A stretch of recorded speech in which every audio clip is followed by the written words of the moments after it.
In 2026, the average American savings account pays 0.4% a year.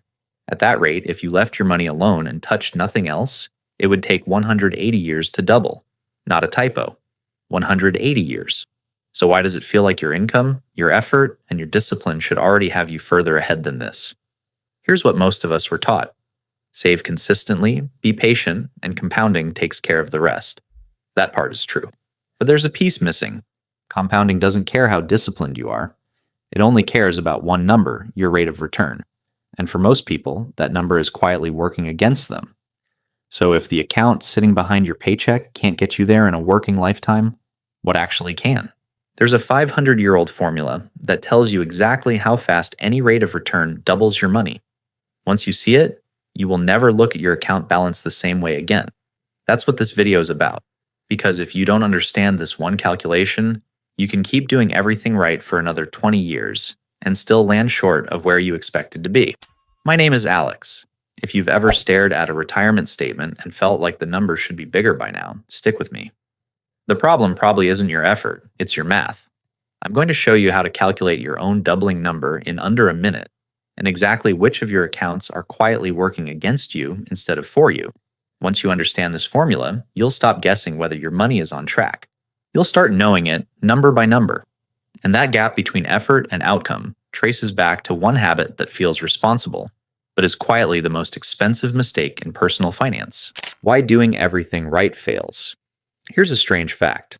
The person with more money in savings can actually be losing more of it, faster, than the person with less. That sounds backwards. Stay with it for a second because this is where the story usually starts. Meet Danielle Ferris, a 47-year-old operations manager outside Columbus, Ohio. Danielle earns $88,000 a year, which puts her a little above the national median household income of $83,730. She's not reckless with money. She's the opposite. Danielle has kept an emergency fund and a house down payment sitting in the same savings account at her local bank for 6 years. Right now, that account holds $51,000. And right now, that account is paying her 0.4% a year. Do the math on that, and it's almost insulting. $51,000 at 0.4% earns Danielle about $204 this year. $204 for the privilege of loaning her own money to a bank for 12 months. Danielle isn't failing. She's following the advice she was given. Save consistently. Keep your emergency fund liquid. Don't take unnecessary risk. Every part of that is reasonable advice. So why does it feel like she's standing still? Here's the part of the story that doesn't get told. Danielle has a specific goal. She wants to put a down payment on a lake house in Traverse City, Michigan, a 3-bedroom place listed around $420,000, the kind of property she and her husband have been driving past on vacation for years. At her current pace, adding what she can from her paycheck, plus that $200 of interest, she is years away from a number that inflation is actively shrinking in the meantime. She's not just failing to gain ground. She's losing it while she saves. This is the trap. It's a lot like walking up a down escalator. You're taking real steps. Your balance really is going up every month, but the ground underneath you is quietly moving in the opposite direction. And unless your rate of return is outrunning that motion, you can work hard and still end up further from the top than when you started. The uncomfortable question is this. If Danielle's discipline isn't the problem, what is? She's saving the right amount. She's not overspending. She checked every box she was told to check. The one box nobody explained to her was the only one that actually determines how fast money grows, or whether it grows at all. That box is her rate of return, and right now hers is close to 0. This is where most financial advice quietly stops. It tells you to save more, spend less, stay consistent. All useful. None of it explains why two people saving the exact same amount, at the exact same age, can end up in two completely different financial futures, decades apart. The difference isn't effort. It's a number most people have never actually calculated for themselves. And once you know how to find that number, you can predict, almost to the year, how long any plan like Danielle's is actually going to take. The rule of 72 corrected. Here's a question worth sitting with for a second. If you knew right now exactly how many years it would take your money to double, would you still be doing what you're doing with it? Because there's a way to know. It's not a spreadsheet. It's not an app. It's a piece of math that traders and bankers have used for roughly 500 years, long before anyone had a calculator, let alone a phone. It's called the Rule of 72, and the entire thing is one division problem. Take the number 72, divide it by whatever annual rate of return you're earning. What's left is the number of years it takes your money to double. That's it. No advanced formulas, no finance degree required. Let's run it against Danielle's numbers from a second ago, because this is where her situation stops being a feeling and starts being a fact. Her savings account pays 0.4%. 72 divided by 0.4 is 180. 180 years for her $51,000 to become $102,000. Just sitting there. Danielle will not live 180 years. Neither will her lake house dream. Now watch what happens when the rate of return moves. At 4%, 72 divided by 4 is 18 years. At 8%, that number cuts in half again, down to 9 years. The S&P 500 index has averaged close to 10% a year over its history, which puts the doubling time at 7.2 years, and at 15%, which is high, and not something to expect every year. You're doubling in 4.8 years. Same 72. Completely different outcome, depending on one number most people never calculate for themselves. Here's why this matters more than it sounds like it should. Our brains are wired to think in steps, like climbing a staircase. Add 10,000, then add 10,000 again. But doubling doesn't work that way. And this is the part that tends to surprise people the first time they really see it. Say a 38-year-old warehouse supervisor named Trevor Ackley puts $10,000 into an index fund, earning that historical 10% average. In 7.2 years, it's $20,000. Trevor didn't add another dollar. It just doubled. 7.2 years after that, it's $40,000. Then $80,000. Notice what's happening. The dollar amount added in each cycle keeps getting bigger, even though Trevor's rate of return never changed. That's the part linear thinking misses. You're not adding to a pile. You're compounding on top of a pile that's already grown. This is also why the difference between 0.4% and 10% isn't a small gap. It's the difference between an account that essentially never moves in a working lifetime and one that could double 5 or 6 separate times before Trevor retires. Same starting amount, same amount of patience required, completely different destination because of one number.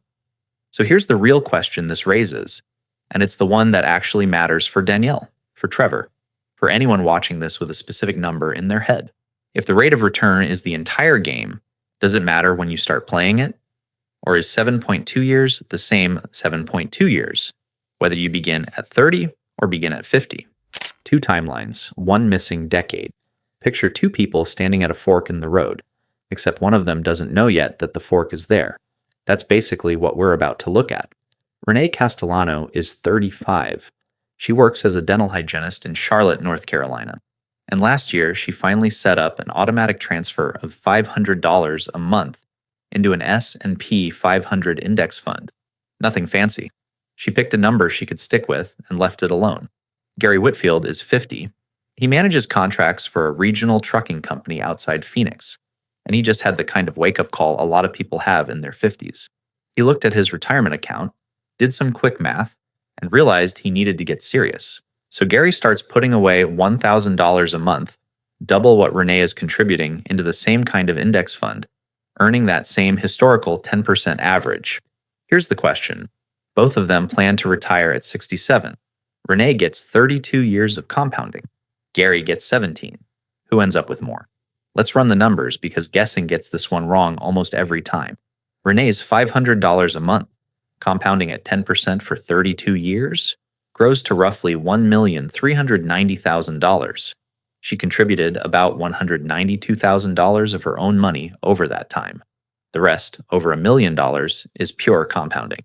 Now Gary, his $1,000 a month, twice Renee's contribution, compounding at 10% for 17 years, grows to about $532,000. He contributed $204,000 of his own money, more out of pocket than Renee put in, and he still ends up with less than half of what she has. Read that again because it's worth sitting with. Gary worked harder. He wrote bigger checks every single month for 17 straight years, and the person who started 15 years earlier, contributing half as much, still finishes with more than double his balance. This is not a story about who tried harder. Gary tried plenty hard. This is about doubling cycles, the thing we just walked through in the last section.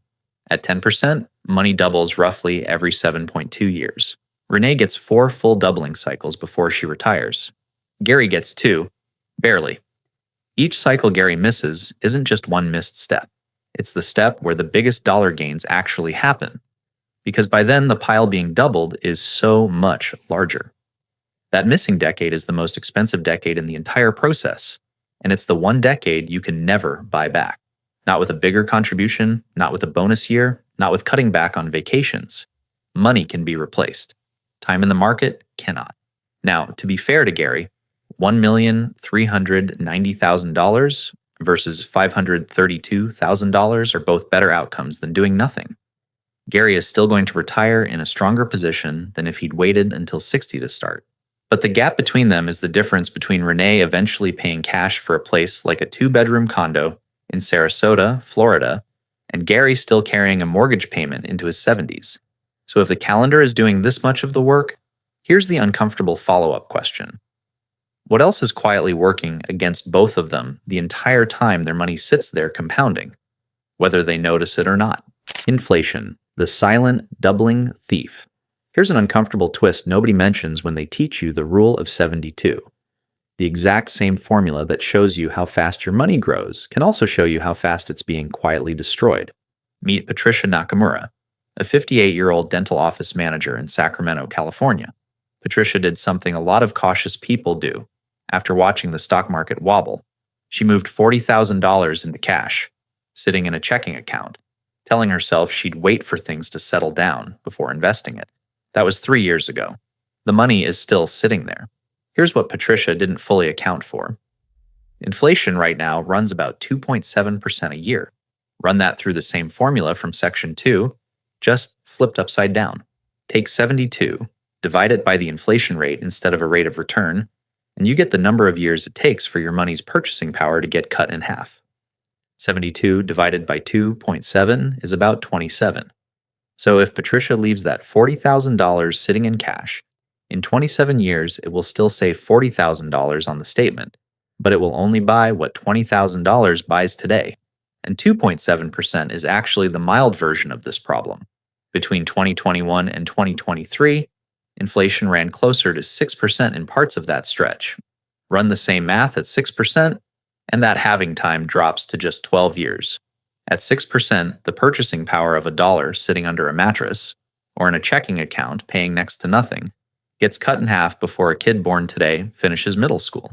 Here's why this matters so much for the story we've been building. Patricia isn't losing money the way you'd lose money in a bad investment. Her balance never drops. That's exactly what makes this so easy to miss. It's not a crash, it's erosion, the kind you can't see happening day to day. The same way you can't watch a coastline erode in real time. You only notice it years later when you compare where the shoreline used to be. Now stack this against what we already know.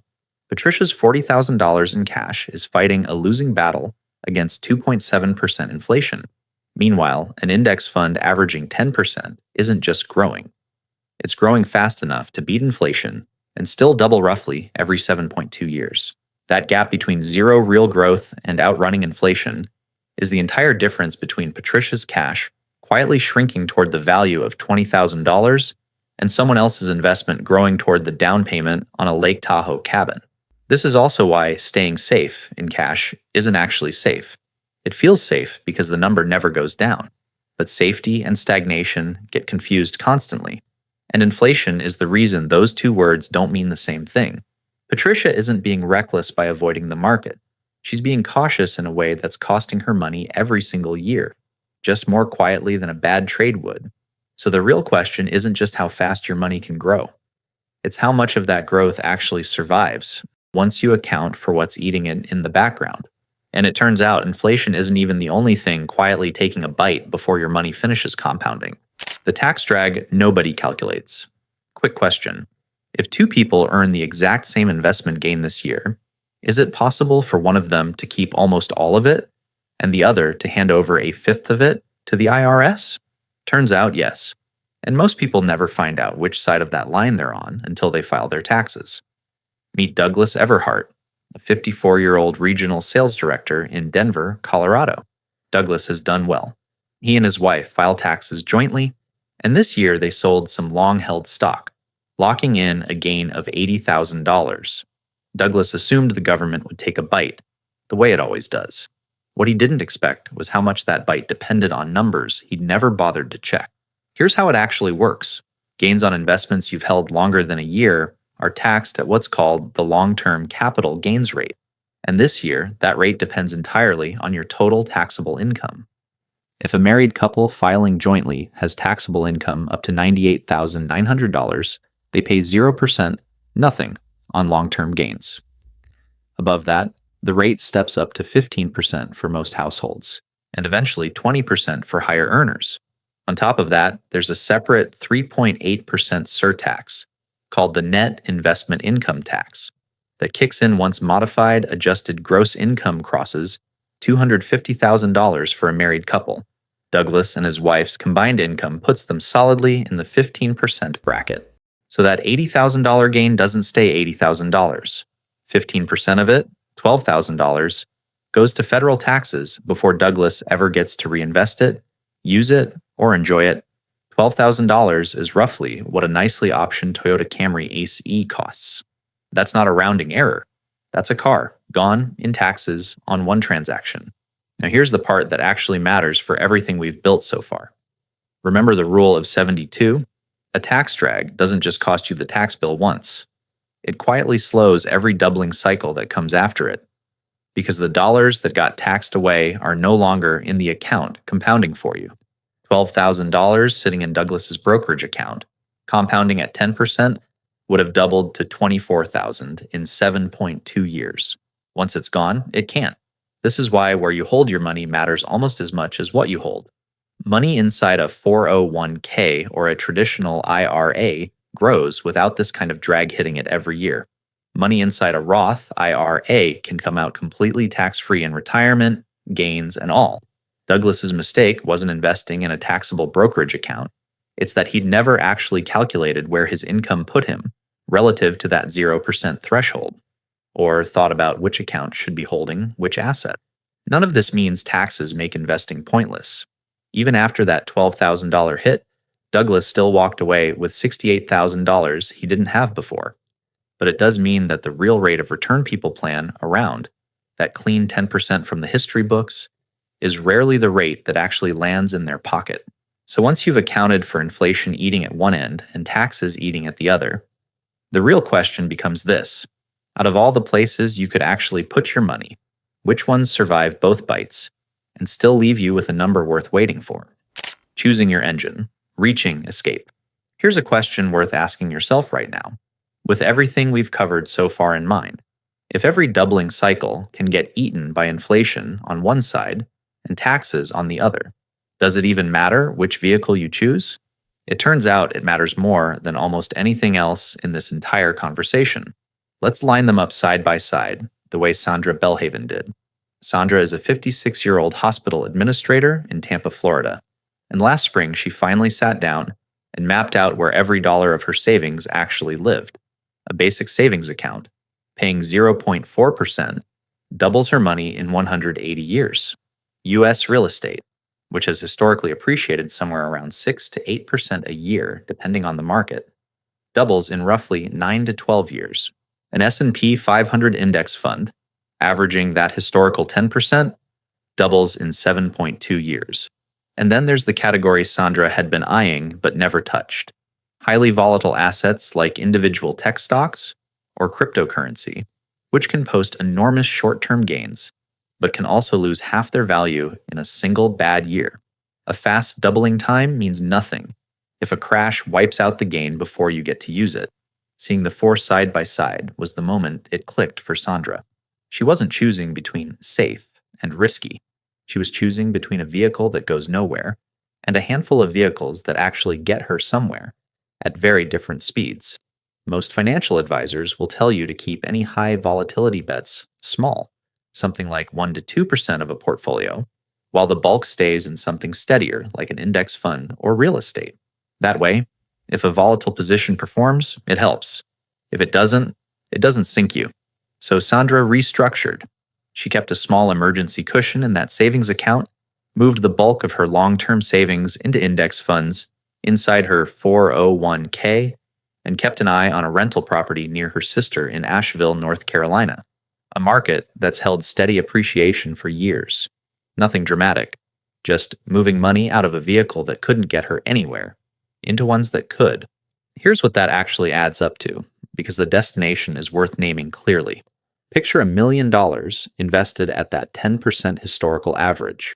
That generates around $100,000 a year without Sandra selling a single share or working another day for it. That's not a fantasy number.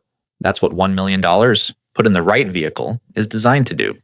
It's the difference between working for a paycheck and having a paycheck that shows up on its own, the kind of number that eventually pays cash for something like a fully paid off 3-bedroom condo on Tampa's Bayshore Boulevard, no mortgage attached, without touching the principal that got her there.